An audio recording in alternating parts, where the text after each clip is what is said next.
The sun had already bowed behind the misty ridgelines, leaving behind only soft traces of amber on the tips of the village roofs.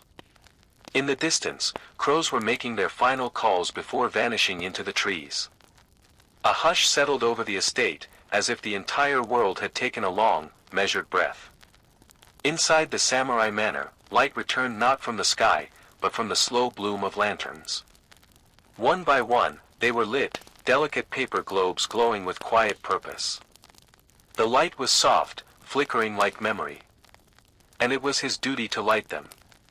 The servant moved with care, his steps silent on the wooden floorboards polished smooth by generations. He was not young, but not yet old. His name was Haruki, though few spoke it aloud. Servants were like shadows, necessary, always present, but unnoticed.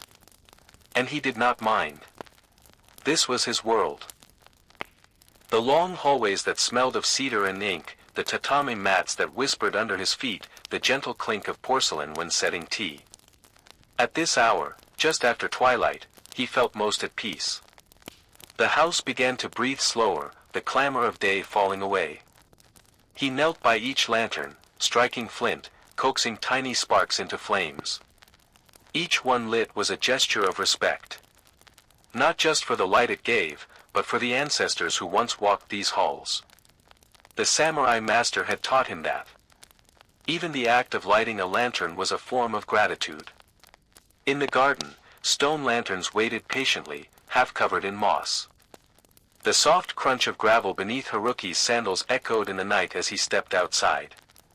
The scent of pine and evening dew hung in the air. He lit each garden lantern slowly, shielding the flame from the breeze with his calloused hand. The moon had begun its rise, pale and swollen, hovering above the tiled rooftops like a watchful eye. Haruki paused and looked upward. He never spoke aloud, but sometimes he wondered if the moon remembered him. So many nights he had worked under its gaze, yet it never changed, and he always did. Inside again, the stillness deepened. Other servants had retired. The samurai's children were asleep. Only the master remained awake, writing in his study by candlelight. Haruki would not disturb him, but he would pass by silently, offering a quiet bow through the shoji screen. In the kitchen, he prepared the final cup of the evening, roasted barley tea, simple and warm. He placed the teapot on a lacquered tray, its surface gleaming like still water. His hands moved in practiced grace, not rushed, not idle. He was a servant, but he saw himself as part of a larger harmony. Every act, pouring tea, folding robes, sweeping steps, was part of a quiet symphony. As he carried the tray through the corridors, the house creaked gently in the night air. Crickets had begun their quiet concert outside, their rhythm steady, like the ticking of an invisible clock. A distant breeze brushed the bamboo stalks near the bathhouse, and they knocked together like wooden chimes. At the guest room, Haruki paused. No guests tonight. Still, he opened the sliding door slowly, checked the bedding, refolded the corners of the futon, and bowed as he left. Even an empty room deserved respect.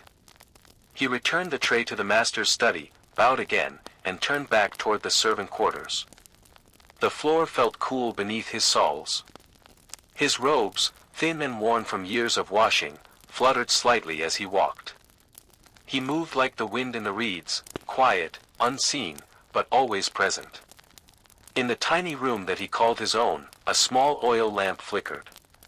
He kept only two possessions by his mat, a wooden comb and a folded piece of paper, yellowed with time. It was a letter from his brother, now gone many winters. He did not read it anymore. He had memorized the words long ago. But still, each night, he unfolded it and let his fingers brush the ink. He sat for a moment, letting his breath settle. The house was asleep. He had done his work. And though he held no sword, bore no armor, and commanded no soldiers, he carried a quiet honor in all he did. Before extinguishing his lamp, Haruki whispered a soft good night. Not to anyone in particular, perhaps to the house itself, or to the wind, or to the memories that lingered in the wood grain. Then, he lay down on the mat, the scent of tatami comforting and familiar. Outside, the moon drifted higher, and the wind curled around the eaves like a lullaby. Sleep came not suddenly, but gently, like a tide rising over stone. And in that deepening stillness, the servant of the samurai vanished into the quiet embrace of night. The morning had long faded into memory. It was now well into the quiet folds of night, where shadows stretched long and patience took root. Haruki rose from his futon without a sound, long before the others stirred. Though no bell marked the hour, he knew the rhythm of the night by heart. Outside his door, the wooden hallway welcomed him with a familiar groan, not of complaint, but recognition. The floorboards had carried his steps for many years. They remembered him, just as he remembered them. Every knot in the wood, every slight rise and dip beneath his feet told a story, and he walked them with reverence. He fetched the broom he had set beside the kitchen earlier in the day. Made of bundled twigs bound with rice straw, the broom felt light in his hand, but it held the weight of many generations who had swept before him. He did not rush. The sweeping was not merely to clean, but to prepare the house for peace. Dust had to be lifted gently, like forgotten thoughts, without waking the dreams it had settled into. The wind outside had softened. Bamboo fronds rustled softly, and a pale fog had crept into the garden, clinging to the low stones and whispering over the surface of the koi pond. The koi themselves slept beneath the still water, their golden bodies motionless but dreaming. Inside, Haruki moved from hall to hall. The glow of lanterns still lingered from earlier, their soft orange light fading into deep amber. He adjusted the paper shades around them, making sure no corner of the house felt too dark or too bright. Balance was everything in the home of a samurai. Passing the family altar, he paused. The incense had burned out hours ago, but he placed a fresh stick into the holder and lit it with a match. Smoke coiled upward like a prayer. He closed his eyes and bowed. His lips moved, though no sound came. He didn't pray for fortune. Only peace. For the house. For the master. For himself. The kitchen called next. It was still, but full of memory. Every surface had been wiped clean, every utensil placed precisely. He boiled a small kettle of water, not for tea, but simply to fill the room with warmth. He liked the sound it made, the gentle hum as the steam rose, the bubbling that mirrored the rhythm of a breath. While he waited, he wiped the counter again, though it needed no wiping. Tonight, a low rain had begun, light as silk on a parasol. Haruki listened to it as he worked, letting its pattern blend with his motion. The thatched roof above did not leak, but the rain found its own voice, tapping the edges of wooden eaves, dripping down the rain chains into ceramic pots below. He returned to the main hall, this time with a damp cloth in hand, and began wiping down the shoji screens. Their paper was delicate, nearly translucent. He handled them as one might handle a letter from someone long gone, careful not to crease the memory. A tiny moth rested on the corner of one screen, unmoving. Haruki paused and watched it. It was alive, but still, as if meditating. He did not disturb it. The master's dog stirred in the corridor, a quiet, aging creature with white fur around its eyes. Haruki greeted it with a bow. The dog gave a soft blink in return and then lay back down, sighing into the floor. Even the animals here knew how to rest with grace. He continued on, adjusting the angle of a vase, picking a loose thread from the corner of a cushion. These were small things, but they mattered. If the household was a living spirit, then these were the ways he offered care to its body. When he reached the study, he found the master asleep at his desk. Candle burned low. Ink brush lying beside a half-finished poem. The samurai's breathing was deep, steady. Haruki stepped inside, gently lifting the inkstone and brush, wrapping them in cloth and returning them to their proper places. He folded the parchment with soft fingers and placed it in the drawer. Then he covered the master with a woolen shawl, the same one he always used on cold nights like this. Before leaving the room, he placed a fresh candle on the tray, though he did not light it. If the master woke before dawn, he would find it ready.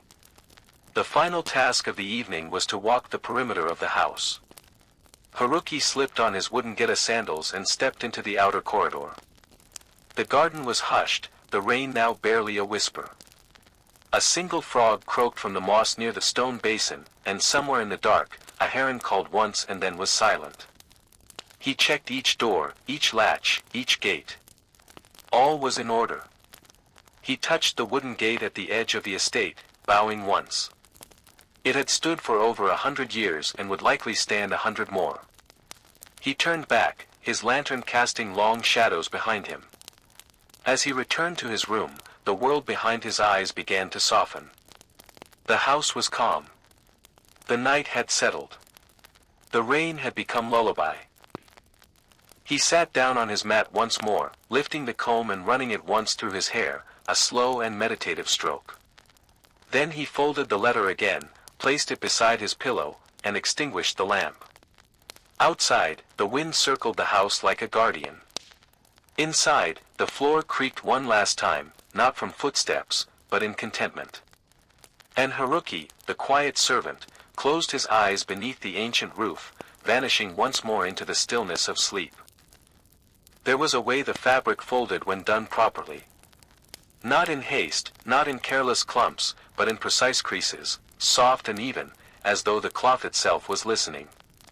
Haruki had folded the same robes for years. The master's kimono. The children's sleeping yukata. Spare linens tucked behind wooden sliding doors. He folded not with obligation, but with ceremony. This night, the storeroom was cool. The wooden beams above creaked softly as the wind passed through them. Lantern light spilled in from the hallway, golden and wavering. Haruki sat on the floor, legs tucked beneath him, hands steady, eyes calm. Before him lay a neatly stacked pile of robes, freshly dried and faintly scented of hinoki, the sacred cypress wood of the bathhouse. He picked up the first one, dark indigo with a faded family crest near the shoulder. A kimono the master wore during tea ceremonies.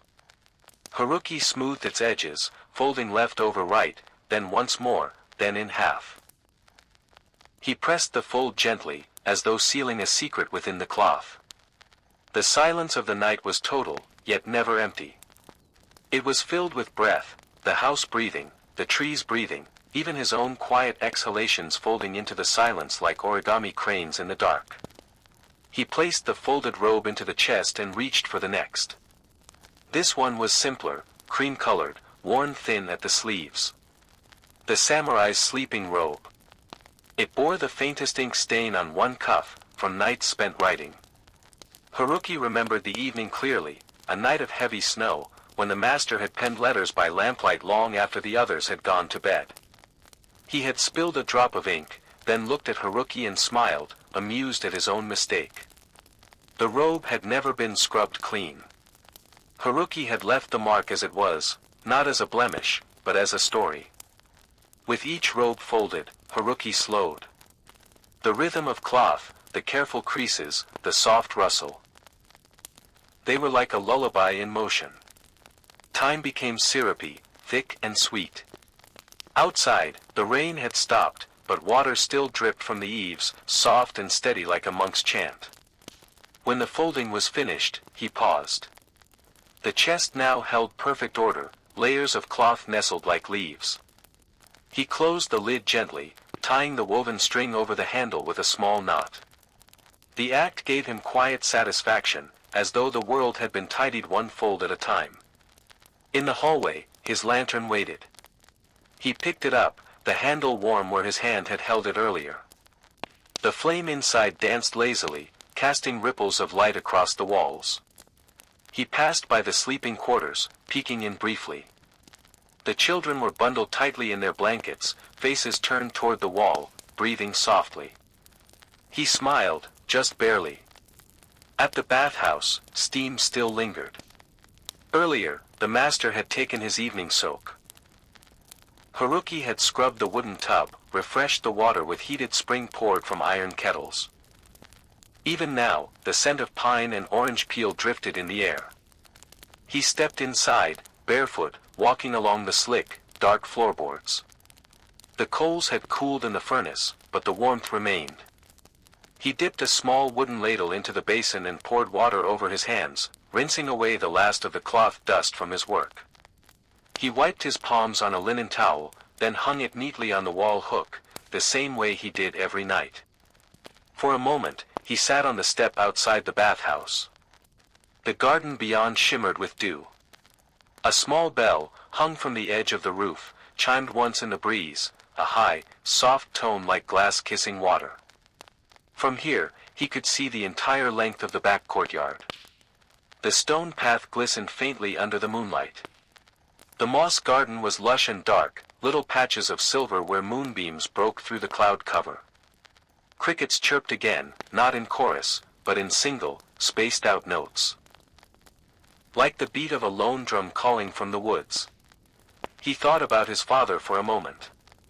A servant too, long before him. He had taught Haruki how to fold properly, how to sweep without leaving trace, how to speak with his eyes when his voice was not needed. A quiet house, his father used to say, is not empty. It is full of peace. Returning to the main house, Haruki stopped once more at the family altar. The incense had burned low, now only a glowing ember at the tip of the stick. He bowed again, not out of habit, but respect. In his heart, he asked for small things, continued silence, a safe roof, and the strength to keep folding even when weary. His own room was waiting, unchanged. He slid the door open, set down the lantern, and sat by his mat. The comb, the letter, both where he had left them. He touched the edge of the paper gently, then looked up at the ceiling beams overhead. They were strong, marked with soot from old winters, and still they held. He untied his sash, slipped off his robe, and lay down on the mat with a sigh that barely disturbed the air. In the dark, his breath slowed. The scent of cypress still clung faintly to his sleeves. His fingers curled against the edge of the pillow. And once again, the house, wrapped in quiet, folded itself around him like a robe of darkness, gentle and complete. The shoji screens glowed faintly with the last of the lantern light, each panel whispering a story across the rice paper. Shadows drifted behind them, not ghosts, but memories. Haruki knew them well. Every flicker, every shifting silhouette was like a page in a quiet diary, written not in ink but in movement and light. Tonight, the air carried a faint chill. Autumn was approaching. The wind had changed, crisper, cleaner, bringing with it the smell of burning leaves from nearby fields. Haruki slipped through the corridors slowly, pausing now and then to press his hand against the wooden pillars. The beams held warmth from the day still, and in that warmth, he found reassurance. As he passed the guest quarters, he noticed a faint flicker beneath one screen. The room was unoccupied, yet the candle on the table inside had not been extinguished. It must have been forgotten, a rare thing in such a disciplined house. Haruki slid the screen open gently.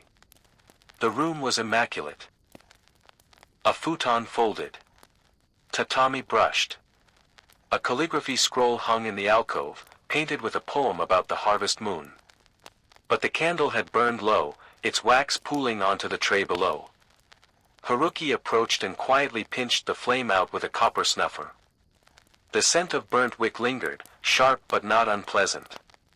He opened the paper window just slightly to let the fresh air wash through, carrying with it the distant rustle of maple leaves. In that moment, he felt time still, as if nothing beyond this room existed. Just candle smoke. The chill of night. And the hush of walls holding in centuries. He closed the window and slid the screen shut, restoring the room to its perfect slumber. As he stepped back into the hallway, the sound of the house greeted him once more, floorboards shifting with age, wind sighing through eaves, and something else, faint, delicate, like fabric brushing fabric. Haruki turned his head. A figure moved ahead, not startling, but unexpected. It was Lady Keed, the samurai's wife, returning from her evening prayers at the garden altar. Her white sleeves flowed like mist around her wrists, and she walked with the grace of falling snow. Haruki bowed deeply as she passed. She nodded in silence and vanished around the corner, her footsteps barely audible. He remained bowed for a moment longer, then rose. He admired her serenity. She carried her silence like a lantern, a quiet strength that glowed softly, never harsh, always composed. Even the children hushed when she entered a room. Haruki often thought she was more samurai than anyone else in the house, though she never touched a blade. Back near the kitchen, he paused at a window and looked out. The pond in the garden reflected the moon, round and silvery, floating between reeds. A crane stood at the edge, unmoving, its reflection doubled and dreamlike. Haruki watched it breathe, long and slow. The bird did not fear the night. It welcomed it. He returned to the hallway and adjusted the scrolls hanging in the alcoves. One had tilted slightly, a landscape painting of mountains in ink wash. He straightened it gently, making sure it hung perfectly vertical. Perfection in the small things, that was his way. Further down, near the family sleeping quarters, he heard a child stir and whimper softly in sleep. Haruki stood outside the room, unmoving. He would not enter unless needed. Moments later, the sound faded. Perhaps a dream had visited and passed through. He exhaled slowly and stepped back. His job was not always in doing, sometimes, it was in being present. Watching. Waiting.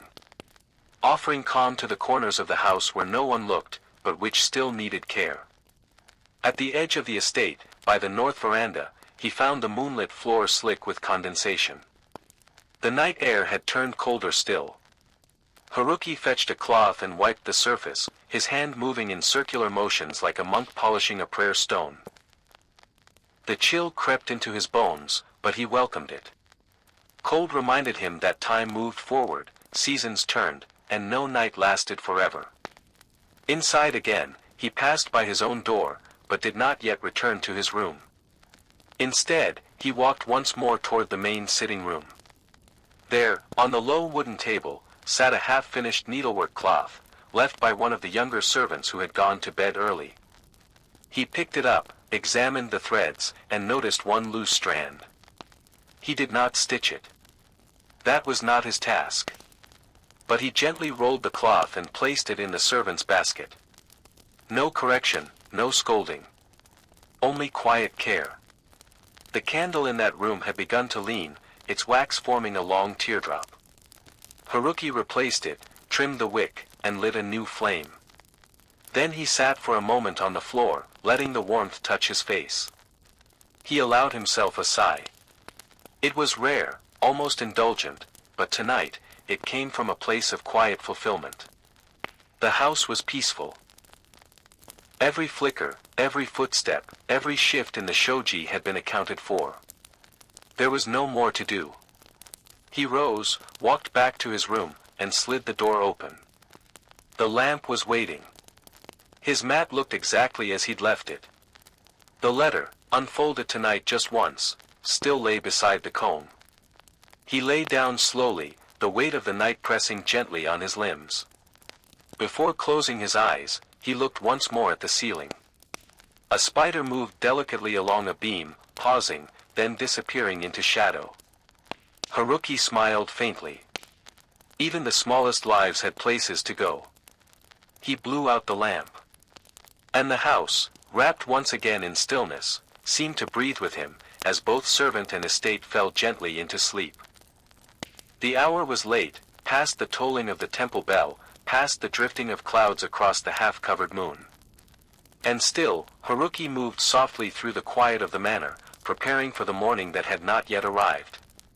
He stood in the kitchen, where only the faintest glow of coals pulsed under the stove, like a sleeping heart beneath stone. The room was cool, but not cold, wrapped in the warmth of remembered fires and the comfort of familiar ritual. On the counter lay an empty tray, lacquered wood polished to a gentle sheen, its corners curved like the edge of a leaf. Haruki touched the tray as if greeting an old friend.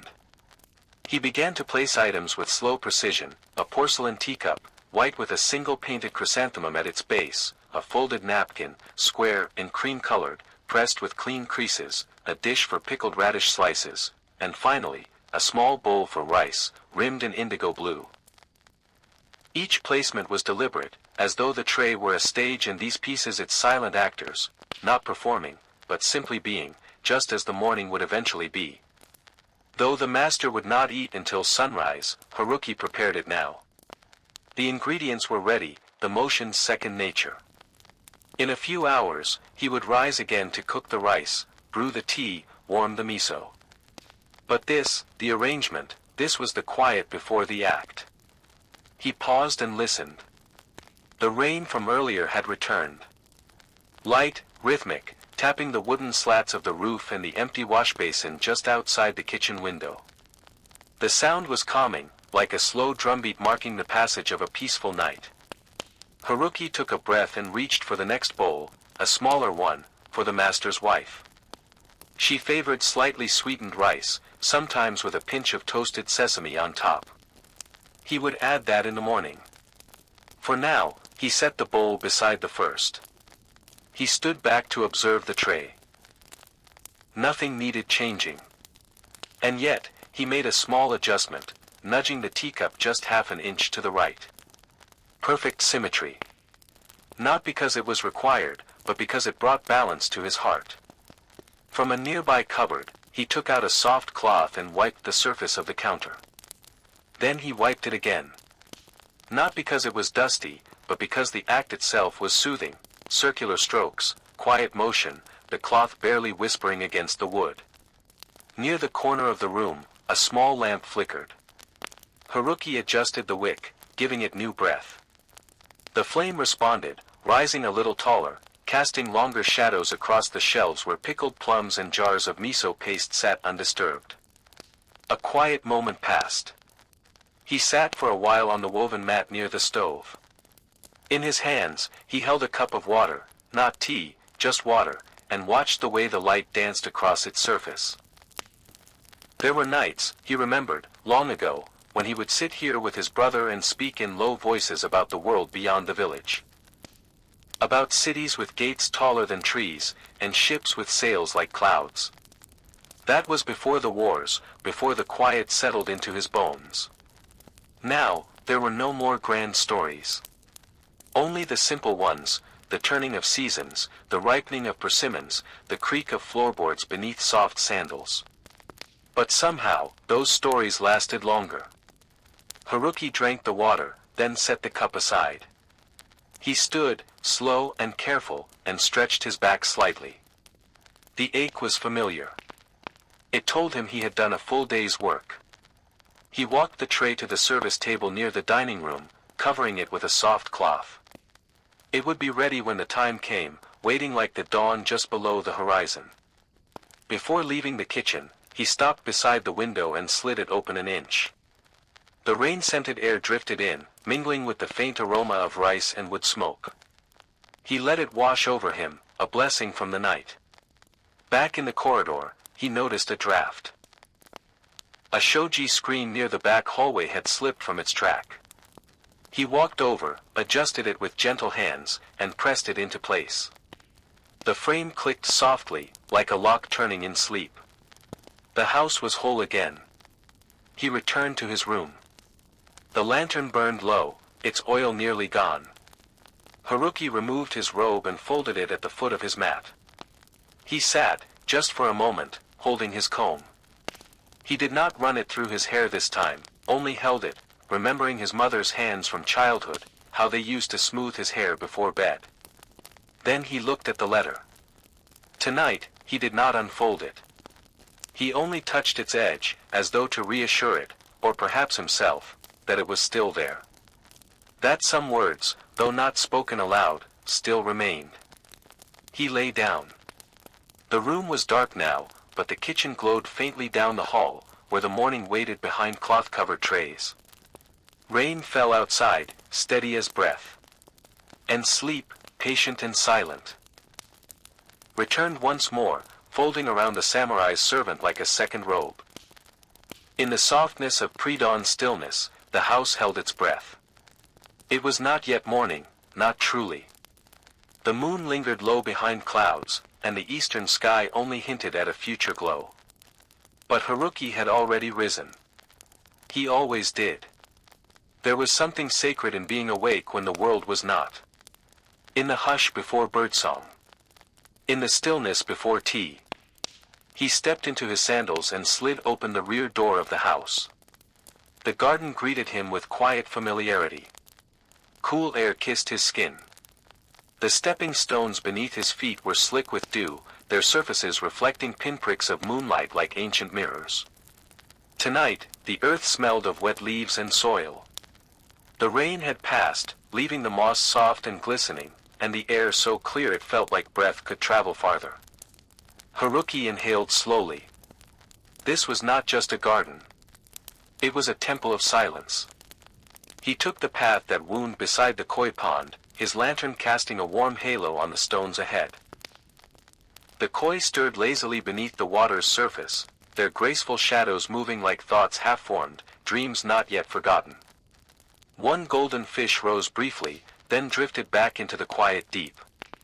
Haruki passed beneath the wooden trellis covered in creeping vines. By morning, droplets would fall from the leaves as the breeze returned. For now, it was still, only the soft rustling of a night bird in the branches above. At the base of the garden steps sat a stone basin, the tsukubai. Its bowl was full from last night's rain. A bamboo ladle rested atop the edge, perfectly balanced. Haruki knelt beside it, cupped water into his palms, and gently washed his hands and face. The cold bit at first, but then soothed. A quiet ritual of cleansing, not just of skin, but of spirit. He dried his hands on a cloth tucked at his waist, then stood again. The wind stirred lightly through the tall reeds beyond the garden wall, brushing their stalks together like distant whispers. There was a lantern near the garden's edge, one of stone, tall and moss-covered. Haruki had placed it there with the master many years ago, before the war, before the master's father passed. Together, they had dug the base and set the heavy structure in place, without words. He remembered the weight of it, the way the master's hands trembled after lifting the final piece. Now, it stood like a guardian watching over the house. He bowed toward it. Further along the path, Haruki stopped to tend the bonsai pines planted along the edge of the veranda. Their branches curled with elegant precision, shaped by time and patience. He clipped a single yellowing needle from one, just one, and let it fall gently to the ground. Balance must be kept, but never forced. He sat for a while on the low bench near the garden center. From here, the entire house could be seen in outline, rooflines sharp against the pale sky, windows shuttered, the porch shaded by tall bamboo. Smoke had not yet begun to rise from the chimney. Even the master still slept. And so he waited. Not for anything in particular. Just for the moment to settle. For the garden to speak, as it always did, in its quiet language of wind and stone and leaf. A small fox passed along the outer wall, barely more than a shadow with ears. Haruki watched it with interest but made no movement. The fox paused, looked his way, then darted into the thicket. Nature, like servants, moved when unseen. The breeze shifted slightly, brushing his sleeve. It was almost time to return. He stood slowly, body heavy with calm, and made his way back along the path. The garden was not behind him now. It was within him, its silence stitched into his steps. At the door, he removed his sandals and entered the house again. The wooden floorboards greeted him with soft creaks. He placed the lantern near the kitchen and began to light the coals for the rice pot. As the flames caught, Haruki looked out once more through the window. The sky was beginning to lighten. Just faintly, a pale silver edging the horizon, like ink diluted on parchment. The master would wake soon. The others too. The day would begin with clatter, with footsteps, with the weight of tasks. But for this moment, Haruki remained suspended between night and morning. Between silence and duty. He folded the cloth at his waist. Straightened his sleeves. Reached for the rice pot. And as the first light filtered through the shoji screens, he smiled softly. Because the garden had given him what he needed, not answers, not praise, but quiet company. And that, for a servant, was enough. The kitchen stirred with the faintest sounds, wood shifting in response to fire, water beginning to quiver in its pot. Haruki stood before the old iron stove, coaxing the flame alive with small breaths and soft motions. It was still early, no voices echoed yet, no hurried footsteps from the children's quarters. Just him, the coals, and the hush of beginning. The rice pot, a sturdy clay vessel with blackened edges, had been in the household longer than he had. Its sides bore the patina of hundreds, perhaps thousands, of morning meals. He set it gently over the growing fire, listening as the water inside began to stir, as if waking from sleep. He sat beside the stove on the low wooden stool, the warmth rising slowly to meet his chilled fingers. It was the kind of heat that took its time, seeping into bone, not rushing, but unfolding like the morning sky. Outside, the wind pushed softly against the shutters. The shoji screens trembled, but did not yield. Haruki's shadow stretched long across the kitchen floor, flickering gently with the movement of the flames. He reached for a small dish of pickled plums.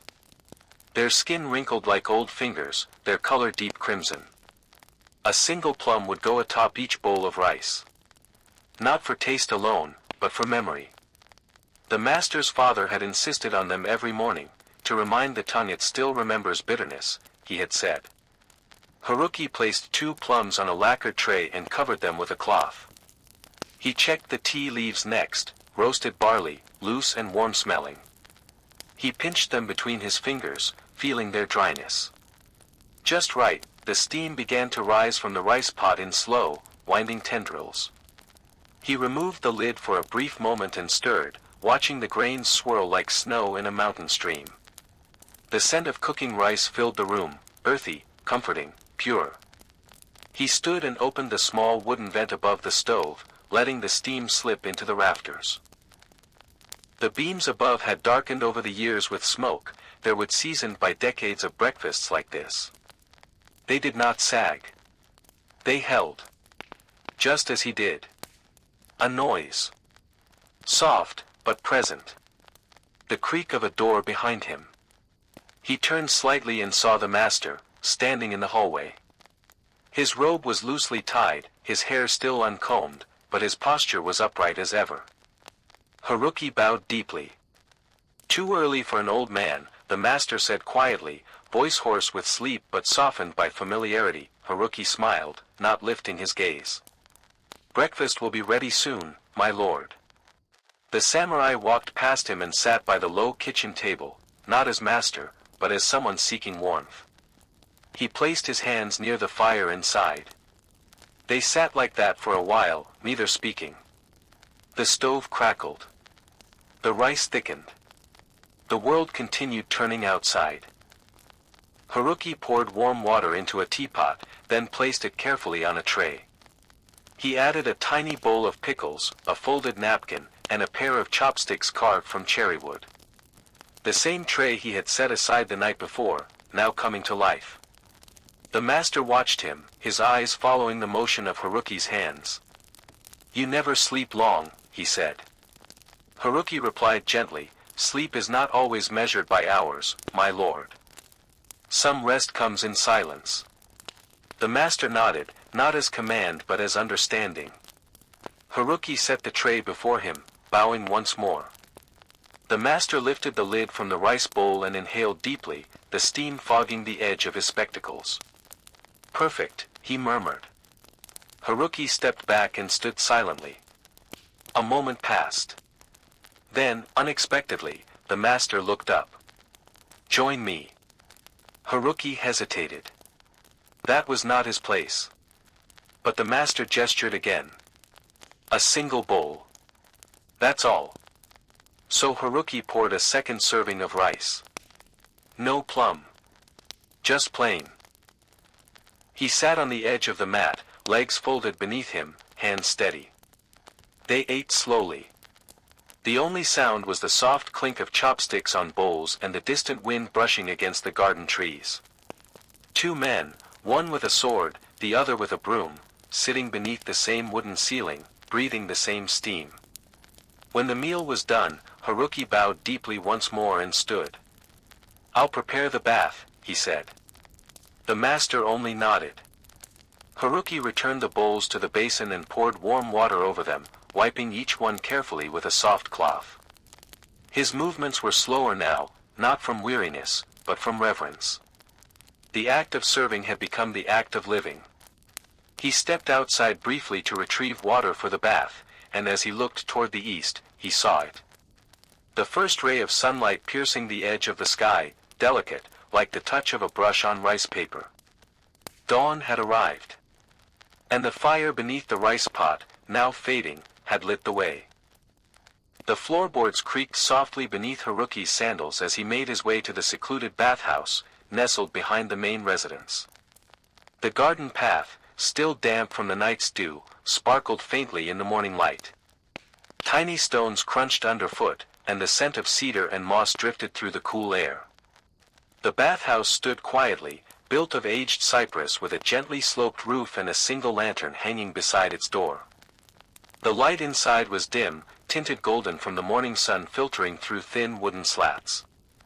Steam from the previous day still lingered faintly in the walls, like a memory held in breath. Haruki entered with practiced calm, sliding open the door slowly so it would not disturb the stillness. His first task was to gather firewood, thick, dry branches laid neatly in a basket by the corner. He carried them to the hearth at the side of the bathing tub, an old iron cauldron built into the earth and encircled by smooth stones. He crouched low, laying the kindling with gentle hands. Each twig had its place, each log its role, arranged not in haste, but with quiet intention. The flint stones tapped together with a muted clack, and after a few patient strikes, a flicker of orange sparked to life. The fire grew steadily, licking up the edges of the logs, humming its warm tune. The room began to soften. Steam would soon rise again. He filled a large ladle with cold water from the cistern and poured it into the copper basin above the fire. Drop by drop, warmth would steep into it, and slowly the bath would come alive. As he waited, Haruki turned to the wooden shelves that held the bathing supplies, folded towels, scented oils, small carved bowls for rinsing. Each item was cleaned the night before, dried by the hearth, and returned to its place. Everything was where it belonged. He dipped a cloth into the basin and wiped the floorboards around the bath. The scent of the wood grew richer with each pass. Earthy, clean, and aged like time itself. A few cobwebs in the corners were cleared away with care, their silken threads glinting briefly in the morning light before vanishing into the folds of the cloth. Outside, a crow called once from the cedar tree, then flew off in silence. Haruki glanced at the garden beyond the sliding screen. Dew still clung to the bamboo stalks, and a dragonfly hovered motionless over the koi pond. The world felt wrapped in slow breath. Returning to the fire, he stirred it gently and checked the temperature of the water. A slight fog now hovered above it, and the stones around the hearth had begun to radiate warmth. It was ready. He folded a cotton towel over the edge of the tub and set a wooden stool nearby. The master would sit here first, washing his hands and feet, before easing into the bath. A ritual repeated since the days of his father and grandfather. Haruki adjusted the sliding window slightly, allowing a soft breeze to enter. The warm air mixed with the cool morning draft in perfect balance. He added a few drops of camellia oil to a small dish and set it beside the tub. The scent drifted up, light and floral, like petals on warm water. Then, as if timed by the rhythm of the house itself, he heard soft footsteps approach. The master stood at the doorway, wrapped in a simple robe, his expression calm but faintly weary. Haruki bowed deeply. "The bath is ready, my lord," he said, his voice barely more than a whisper. The master stepped in, his eyes scanning the room, the neat towels, the fresh steam, the scent of cedar and oil. He gave a quiet nod of approval and began his preparation. Haruki turned his gaze politely to the floor, offering silent presence without intrusion.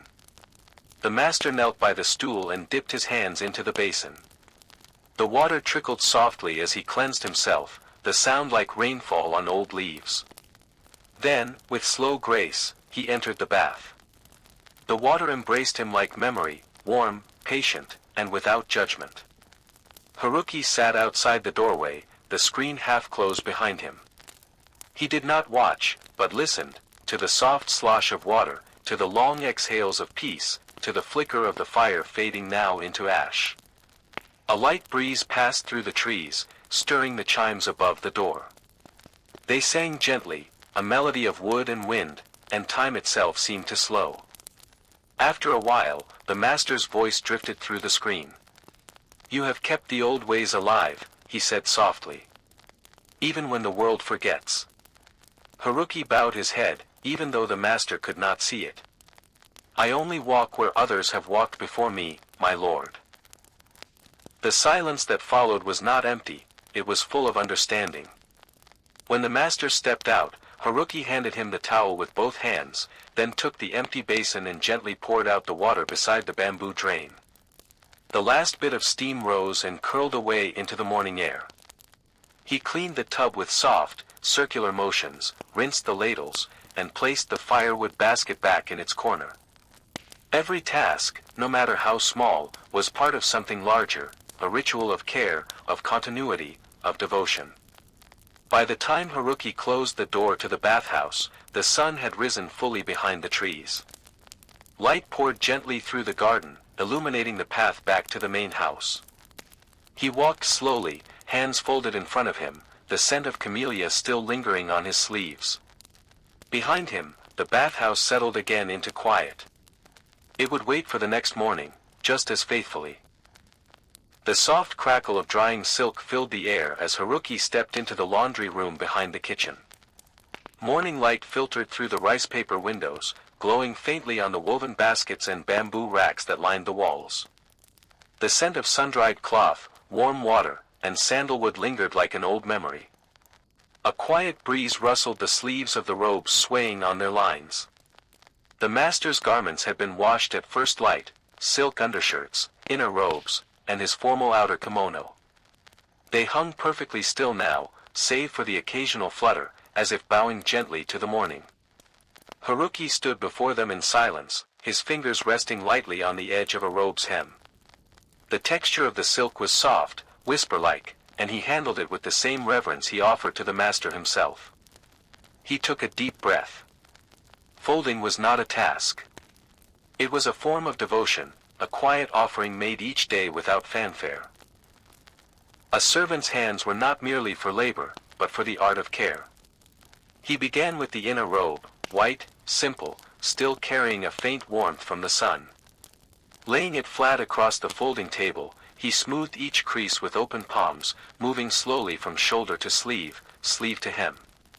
The fabric sighed under his touch, relaxing into its proper shape. Each fold was made with intention. The collar folded down neatly. The sleeves tucked back over the chest like crossed arms in rest. The hem curled up last, sealing the robe into a quiet square of silk, ready to be worn once more. Next came the undershirt, lighter still, embroidered faintly at the cuffs. As Haruki folded it, he paused a moment, tracing the delicate threadwork with a fingertip. These tiny symbols, sewn in white upon white, marked the lineage of the household, a pattern passed down from tailors who had served generations before.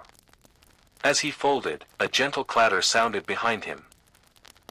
The sound of water in a shallow basin, stirred by the breeze through a cracked window. Outside, sparrows hopped along the wooden railing, chittering softly to one another.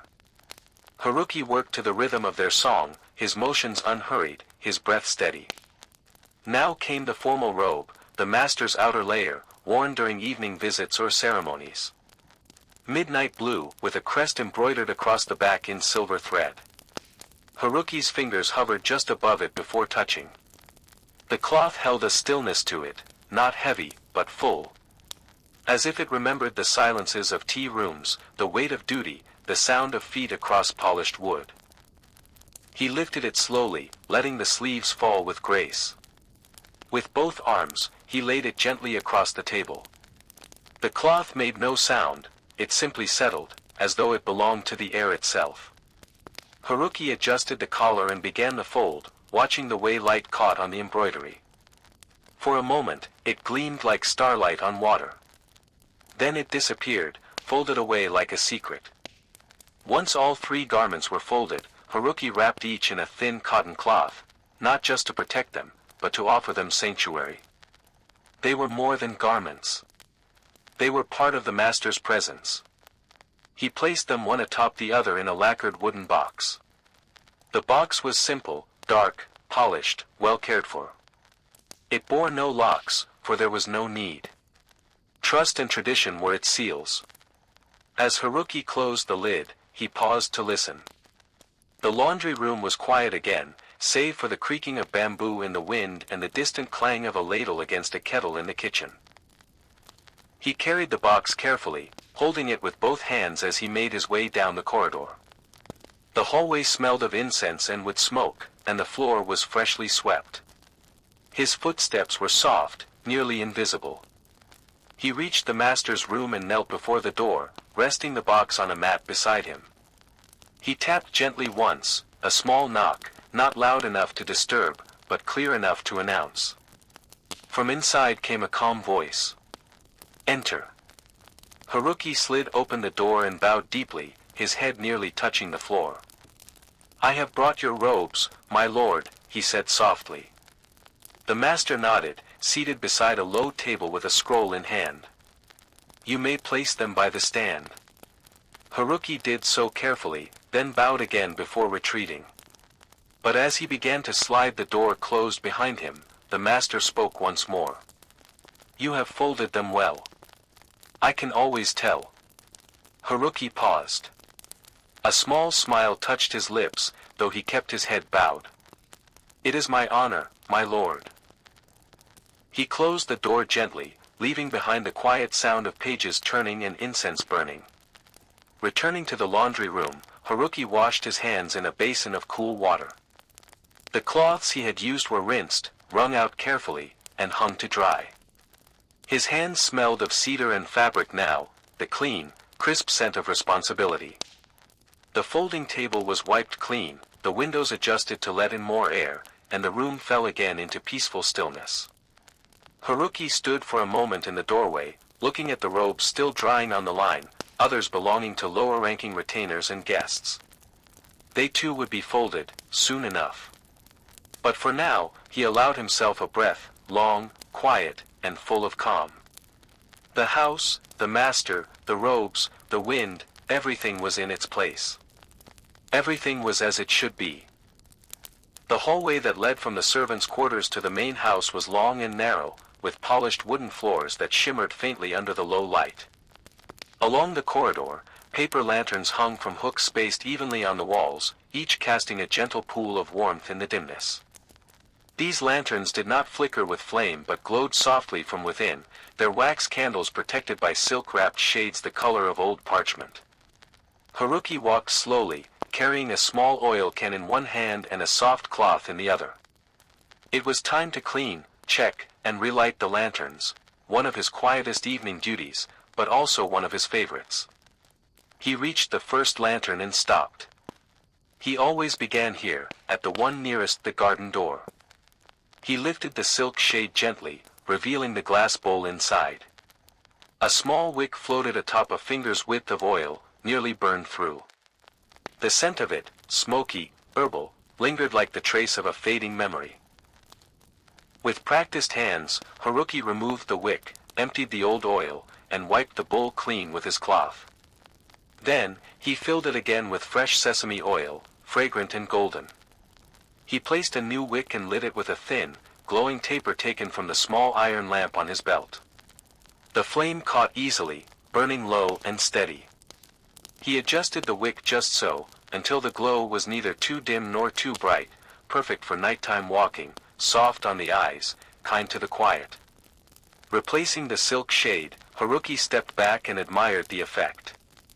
The lantern's glow washed over the nearby wall panels, highlighting the subtle grain of the wood, the knots like little eyes watching from long ago. he moved on to the next one. And then the next. With each lantern, he repeated the same quiet ritual, cleaning, refilling, lighting, adjusting. It was not mindless work. It was meditative, like breathing with the house itself. As he worked, the corridor gradually transformed. Shadows receded. Corners warmed. The air grew thicker with the subtle scent of oil and cotton smoke. The hallway became a path of light, not bright, but full of presence.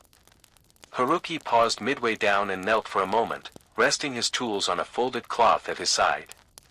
He listened. From behind one of the sliding doors nearby, the gentle notes of a shamisen floated into the corridor, someone, perhaps the master's niece, practicing a lullaby. Her fingers plucked the strings with delicate care. The sound wove through the lantern light like golden thread. Haruki closed his eyes and let the melody guide his breath for a few moments. Then, as softly as he'd paused, he resumed. The final lantern stood near the grand entrance to the inner residence, a lacquered panel door that was rarely opened after dark. This lantern was larger, with a double-wick system and a wider bowl, meant to cast enough light for guests arriving late or for the master's occasional midnight walks. Haruki handled it with particular care. He knelt lower, bowed his head slightly before touching it, not because it was grand, but because it lit the threshold between the house and the outer world. As he finished lighting the last wick, he noticed the way the shadows leaned back, how even the floorboards gleamed with subtle life under the lantern's watch. The air felt sacred here, not in a religious sense, but in the sense of responsibility. He stood, checked the lantern line one last time, and nodded to himself.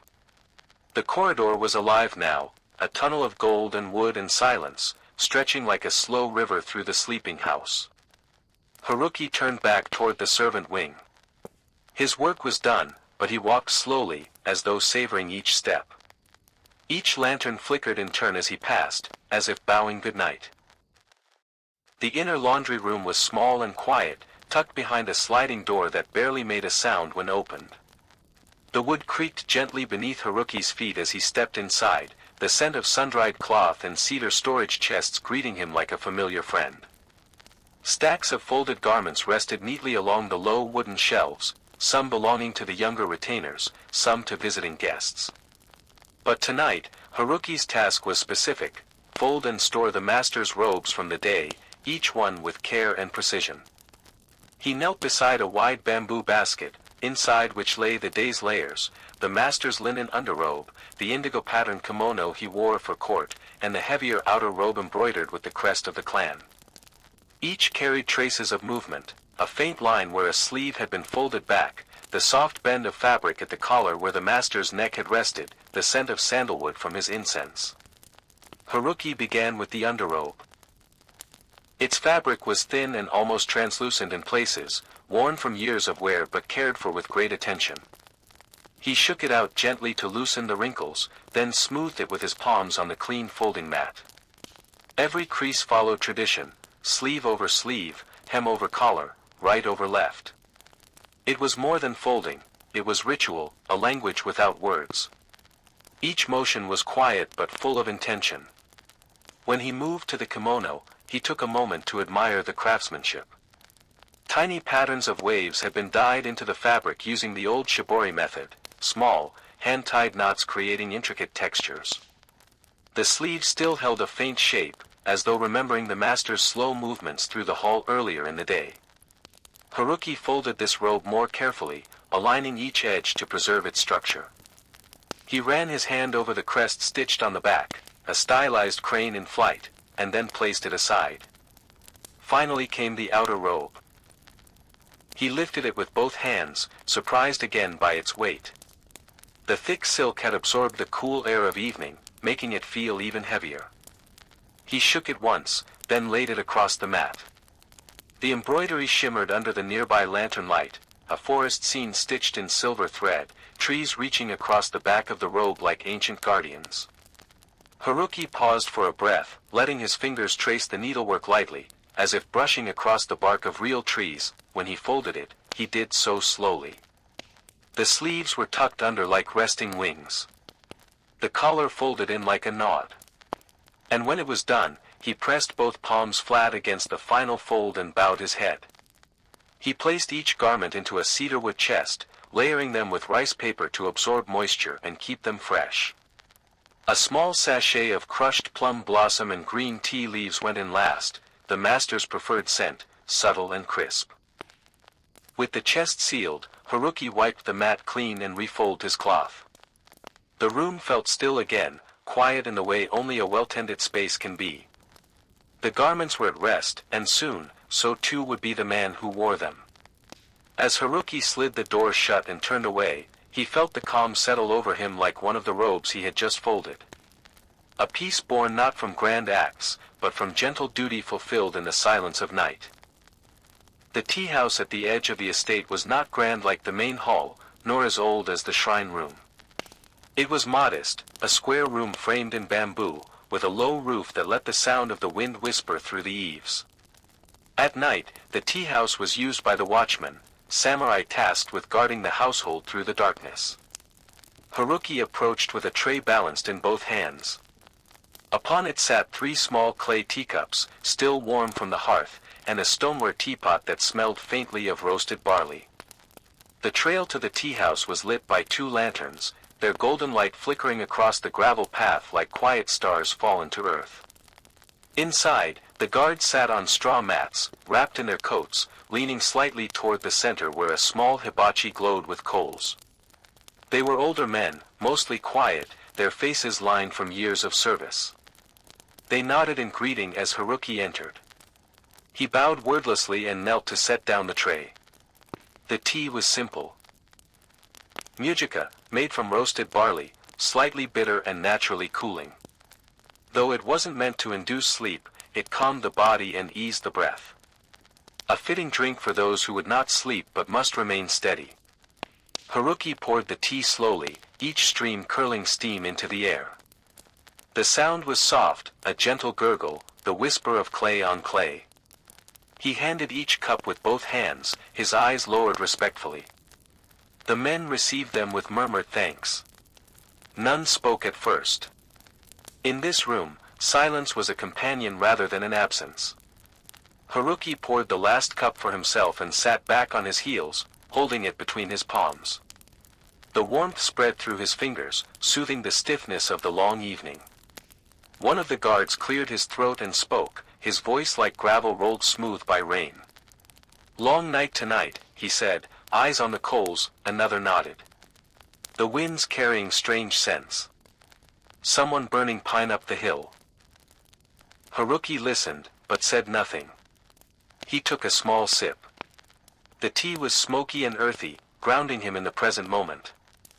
As they drank, one of the watchmen began to hum, a low, tuneless song, more breath than melody.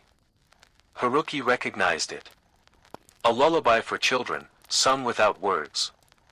He had heard his mother hum it when folding blankets on winter nights long ago. The hum faded into stillness. The coals crackled. Outside, an owl called once, then again. Its voice echoed into the trees like a bell from another world. Haruki refilled the teapot from a small kettle near the hearth. Steam rose again, this time curling lazily toward the rafters. The air inside the tea house grew thick with warmth and scent and restfulness, a cocoon of safety in the dark. Eventually, Haruki stood and bowed again. His part here was done. One of the guards raised his cup slightly in farewell. "Thank you, lad," he said. "Your tea keeps the shadows soft." Haruki smiled gently and gathered the empty tray, careful not to clink the cups. The sword stand rested in the master's private quarters, just beyond the sleeping chamber, near a lacquered chest and a scroll painting of autumn reeds. It was a humble fixture, made of dark wood polished with oil and age. It cradled the daisho, the katana and wakizashi, a matched pair that symbolized the master's honor, his soul in steel. Tonight, while the master slept, Haruki had been given the rare permission to tend to the sword stand, not the blades themselves, but the display, the base, and the silken cords that bound each sheath in place. His hands were not trained to touch a warrior's edge, but he understood reverence. He brought with him a cloth of soft mulberry fiber and a small bowl of oil infused with camellia and pine resin. The room was hushed, the only light coming from a small oil lamp placed on a low table, its glow stretching softly over the wooden floor. Haruki knelt with care and bowed once toward the swords before beginning. His motions were slow, meditative. He dipped the cloth into the oil, wrung it carefully, and began to rub the edges of the stand with long, even strokes. Each pass of the cloth brought out the grain of the wood. What had once seemed black now glimmered with hidden warmth, the reddish undertones of old cedar. The scent of camellia rose gently into the air, mingling with the faint aroma of incense lingering from earlier in the evening. He wiped beneath the crossbars where the sheaths rested, checking for dust or signs of wear. There were none. The master kept his space immaculate, but still, Haruki's task was sacred in its own quiet way. He turned his attention to the silk cords. They were dyed a deep indigo and wrapped with intricate precision. Haruki did not undo them, only checked the tension, brushed the fabric clean with a dry brush, and made sure no threads were fraying. Each moment passed like a breath held too long and then gently released. He glanced at the swords. Though sheathed, they radiated a presence. Not threatening, but powerful, like thunder far off beyond the mountains. Haruki did not dare touch them. Instead, he placed a small folded paper talisman beneath the stand, a charm for peace, written earlier by the temple monk. It was a tradition his grandmother had once whispered about: place a prayer where steel rests, and the soul it defends may sleep without weight. Haruki straightened the base one last time. The lamp's glow reflected softly off the lacquered curve of the stand, like moonlight over a still pond. He leaned back, took a deep breath, and felt a stillness settle around him, the kind that came not from silence, but from deep respect. The room seemed to breathe with him, alive in its stillness. He stood and bowed once more before stepping away. The light flickered as he moved, but the swords remained undisturbed, resting in their cradle like old guardians dreaming of battles past. Outside, the wind had stilled. Inside, the warriors slept. The sword stand rested in the master's private quarters, just beyond the sleeping chamber, near a lacquered chest and a scroll painting of autumn reeds. It was a humble fixture, made of dark wood polished with oil and age. It cradled the daisho, the katana and wakizashi, a matched pair that symbolized the master's honor, his soul in steel. Tonight, while the master slept, Haruki had been given the rare permission to tend to the sword stand, not the blades themselves, but the display, the base, and the silken cords that bound each sheath in place. His hands were not trained to touch a warrior's edge, but he understood reverence. He brought with him a cloth of soft mulberry fiber and a small bowl of oil infused with camellia and pine resin. The room was hushed, the only light coming from a small oil lamp placed on a low table, its glow stretching softly over the wooden floor. Haruki knelt with care and bowed once toward the swords before beginning. His motions were slow, meditative. He dipped the cloth into the oil, wrung it carefully, and began to rub the edges of the stand with long, even strokes. Each pass of the cloth brought out the grain of the wood. What had once seemed black now glimmered with hidden warmth, the reddish undertones of old cedar. The scent of camellia rose gently into the air, mingling with the faint aroma of incense lingering from earlier in the evening. He wiped beneath the crossbars where the sheaths rested, checking for dust or signs of wear. There were none. The master kept his space immaculate, but still, Haruki's task was sacred in its own quiet way. He turned his attention to the silk cords. They were dyed a deep indigo and wrapped with intricate precision. Haruki did not undo them, only checked the tension, brushed the fabric clean with a dry brush, and made sure no threads were fraying. Each moment passed like a breath held too long and then gently released. He glanced at the swords. Though sheathed, they radiated a presence. Not threatening, but powerful, like thunder far off beyond the mountains. Haruki did not dare touch them. Instead, he placed a small folded paper talisman beneath the stand, a charm for peace, written earlier by the temple monk. It was a tradition his grandmother had once whispered about: place a prayer where steel rests, and the soul it defends may sleep without weight. Haruki straightened the base one last time. The lamp's glow reflected softly off the lacquered curve of the stand, like moonlight over a still pond. He leaned back, took a deep breath, and felt a stillness settle around him, the kind that came not from silence, but from deep respect. The room seemed to breathe with him, alive in its stillness. He stood and bowed once more before stepping away. The light flickered as he moved, but the swords remained undisturbed, resting in their cradle like old guardians dreaming of battles past. Outside, the wind had stilled. Inside, the warrior slept. The sleeping robes of the samurai were made of deep blue cotton, soft yet firm, with stitching so fine it seemed part of the fabric's breath. They were never left to wrinkle. Each night, before dawn, Haruki would fold them, not merely as duty, but as an intimate ritual of stillness and respect. The garments hung in the corner of the master's room on a cedar rod, next to a small incense table. The scent of sandalwood still lingered in the air, faint and earthy, like memory clinging to wood. The master had already slept and risen. Now the room was empty, hushed in the dim blue light of morning's earliest breath. Haruki stepped inside with bare feet and bowed. He knelt on the tatami mat, unhooked the robe from its rod, and spread it out gently on the floor, smoothing the fabric with flat palms. The cotton was warm from the master's rest, and holding it felt like holding the echo of sleep itself. With care, he straightened each sleeve, aligning the seams, folding inward with precision learned from years of practice. His fingers moved slowly, gracefully, like a silent form of calligraphy. He folded the robe in thirds lengthwise, then tucked the sleeves inward, pressing out the smallest wrinkles with the heel of his hand. The sash, a simple cloth belt, was wound into a spiral and placed neatly on top. No corners out of line. No motion rushed. This moment, to Haruki, was not about garments. It was about preserving calm. To fold the robe was to fold the night, all its breath, its quiet footsteps, its moonlight shadows, and to place it gently to rest. As he finished, he ran his palm over the final fold once more, then lifted the bundle and placed it inside the master's clothing chest.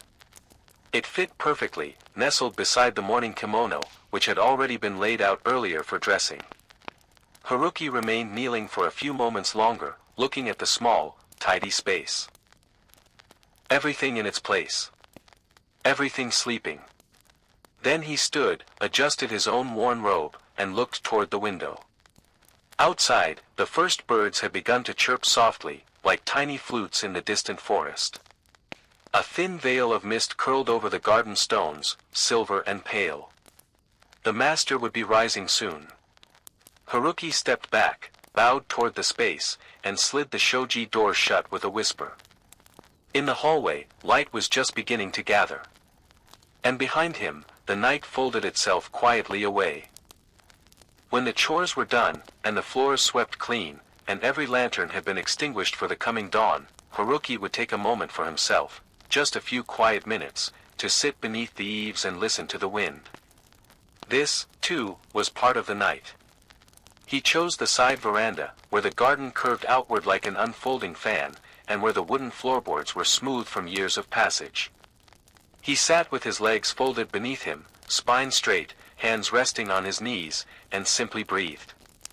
The wind, on this particular morning, was soft and steady.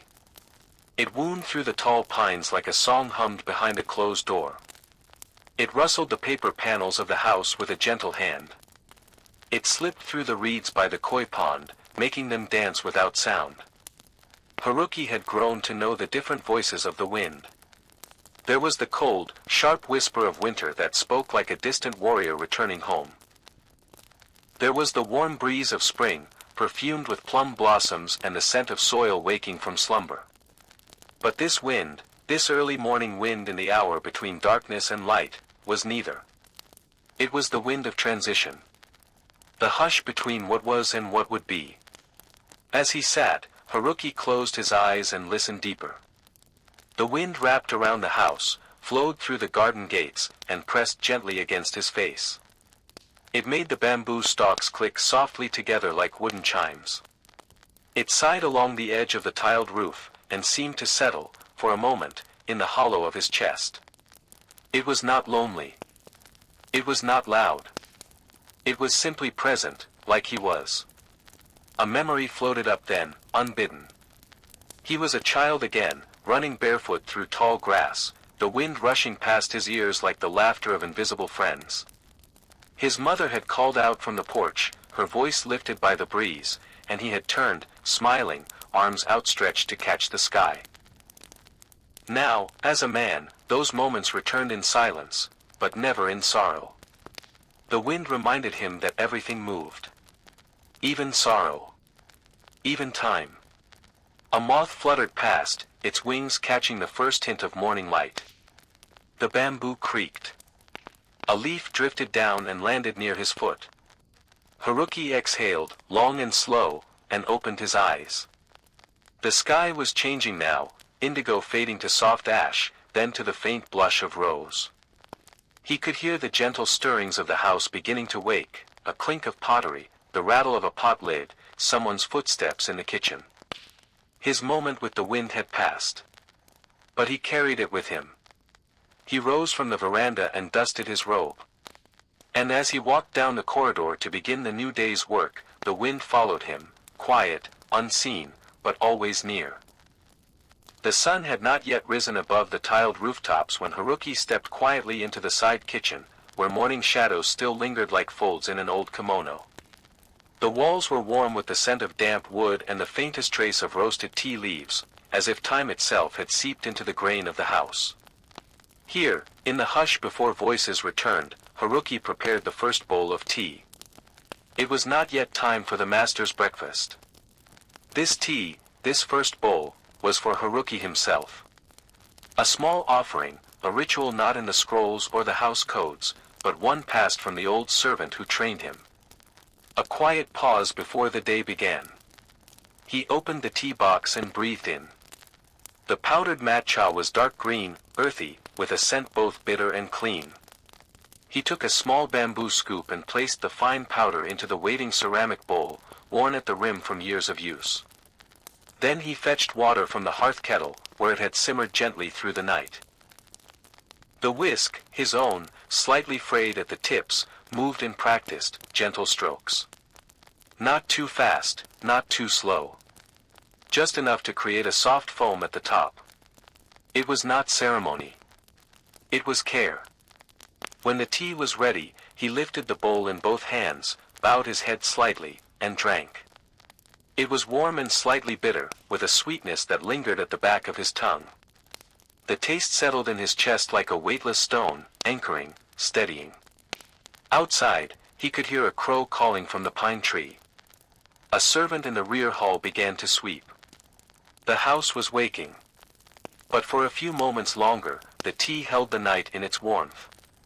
Haruki turned the bowl in his hands, gazing into its small imperfections. A chip on the rim. A faint crack along the base. Flaws, yes, but beloved ones. Marks of use. Marks of time. He thought about how many mornings had begun this way. About how many more might follow. And how, within the smallest acts. Heating water, lifting a bowl, whisking tea, a kind of peace could live, soft and unnoticed, like steam curling into the light. He placed the bowl on the low shelf, washed it clean, and returned everything to its place. Then, quietly, he opened the screen door and stepped outside into the garden, where the mist was thinning and the gravel path sparkled with dew. He felt the tea in his limbs, not as energy but as calm. Not as motion, but readiness. The master's day would begin soon. And Haruki would be there, just as he was, every morning, standing in the quiet, steady as stone, warmed by the first bowl of tea. Before the world fully woke, while the birds were still stretching their wings in the canopy above, Haruki entered the master's dressing chamber. The sliding door whispered shut behind him, and he bowed to the silence, the same way he always did. The chamber smelled faintly of camphor wood, silk, and sandalwood ash. It was still dim, lit only by the fading glow of a paper lantern near the writing alcove. Haruki moved soundlessly, his steps memorized by countless repetitions. He knelt before the wooden chest that housed the master's robes, simple, yet rich in fabric. Black silk with a subdued luster. A pattern woven so delicately that it could only be seen in the right light, tiny waves, like moonlit water on a pond. Today was a day of no visitors. A quiet day. The master would wear his soft indoor robes. Haruki opened the chest with care, lifting the folded garment as though it were an offering. He laid it gently across a lacquered bench, then retrieved the bamboo brush from its silk pouch. This brush was not for hair. It was for silk. He began to work, one careful stroke at a time, brushing the length of the robe in long, even motions. The bristles whispered against the fabric. Each stroke lifted invisible dust, smoothed the creases from sleep, and returned the garment to its quiet dignity. He remembered how the old steward had taught him, never brush as if you are in a hurry. Let the robe feel as though you respect it. The brushing was more than maintenance. It was presence. Attention. A conversation without words. As he moved the brush along the sleeves, Haruki recalled moments of the master's life, this robe worn at evening poetry readings, on moon-viewing nights, on quiet walks through the maple garden. Each brushstroke carried a story. Each crease remembered something. He paused for a moment, examining a faint thread at the hem. Not torn, just slightly frayed. He would mend it later, when the master was at meditation. A few hidden stitches with black thread would make it whole again. When the brushing was done, he folded the robe neatly, aligning its corners with gentle precision, and placed it on the stand by the dressing mirror. Then, with a soft cloth, he wiped the surface of the combs, arranged the linen towels, and set out the morning face-washing bowl, filling it with warm water from the kettle he had already prepared. The chamber was ready. The master would rise soon, and Haruki would be waiting, not to be seen, not to be praised, but to be present, calm and constant, like the first light falling softly across the tatami floor. The sun had risen high and faded again, casting long golden shadows across the papered halls. By now, the master's evening writing had ended, his inkstone washed, his calligraphy dried and rolled away. Haruki walked the narrow path along the outer edge of the house, where the stones were still warm from the afternoon sun. In his hand, he held a small lantern, wood-framed, with oiled paper sides painted faintly with scenes of plum blossoms. This lantern, he lit not for the master, but for the night itself. At the back of the house, near the garden wall, there was a small nook where moss grew thick between the stones. A place the master never visited. A place few even noticed. But Haruki did. He set the lantern down gently beside a weathered statue of Jizo, the guardian of travelers and children. The figure was only the height of his knee, worn smooth from rain and time. Haruki knelt beside it, striking the flint with practiced ease. A soft flame rose into the lantern, bathing the corner in quiet gold. Each evening, after his duties were done, he came here, just for a moment. To light the flame. To sit. To be still. The wind was soft, carrying the scent of pine and faint smoke from nearby rooftops. Crickets had begun their song, slow and rhythmic like the pulsing of the earth. He remembered how this tradition had begun, years ago, when he was still young and grieving the loss of his mother. He had found this corner by accident, while searching for lost firewood. He had lit a lantern then too. Just to see. Just to feel less alone. And ever since, it had become a small part of his service, to light the way for the forgotten places, for the spaces no one else looked at, for the spirits that might pass silently by in the night. He closed his eyes and breathed slowly. The lantern flickered, casting dancing light on the stone statue's peaceful face. No one would ask about this light. No one would comment on it. But Haruki believed in its quiet necessity. After a few moments, he stood. Bowed once to the figure. And walked the path back to the kitchen door. The lantern would burn softly through the night, a tiny beacon, a silent promise, held in the hush between moonlight and dreams. The estate was silent now. Tatami mats cooled beneath the hush of the night. Shoji screens breathed in the gentle wind that wandered in from the pine grove beyond the walls. Even the koi in the pond moved lazily, rippling only when the moonlight shifted across their backs. Haruki stepped onto the engawa, the wooden veranda that wrapped the house, and paused. His tasks were done. Every robe brushed, every lantern lit, every floor swept. His master rested in stillness. The estate slumbered. The hour belonged to no one now, except the night itself. He gazed up at the sky. The moon hung full and quiet, like a silver coin placed gently upon velvet.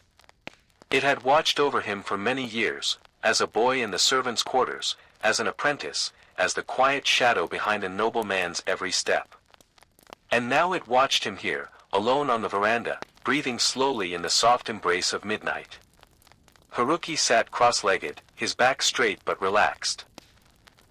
The wooden planks were cool beneath him, the scent of cedar and old polish rising with the dew. He rested his hands on his knees and allowed his mind to drift, not to sleep, but to stillness. Somewhere far away, a bamboo fountain clicked as it emptied and filled again. The rhythm was slow, comforting, a sound older than memory. He thought of the years he had served. The countless tasks repeated like brushstrokes in an endless painting. The silent duties. The unnoticed offerings of time and care. But tonight, there was no sense of burden. Only peace. Only presence. Haruki whispered a quiet thanks, not to any god, not to any man, but to the life itself. A life of service, yes, but also of depth. Of order. Of grace. The moonlight spilled across the veranda, pale and silver, touching his hands, his cheek, the folds of his simple robe. He bowed, low and slow, not to the moon, but to the moment. This moment, this quiet, this life. A bow to the night. A bow to all he had been. And all he would never need to say aloud. Then he rose slowly, turned back toward the house, and slid the paper door shut behind him. The moon stayed behind, watching over the estate. Watching over the last servant's breath as it faded into sleep. And all was still.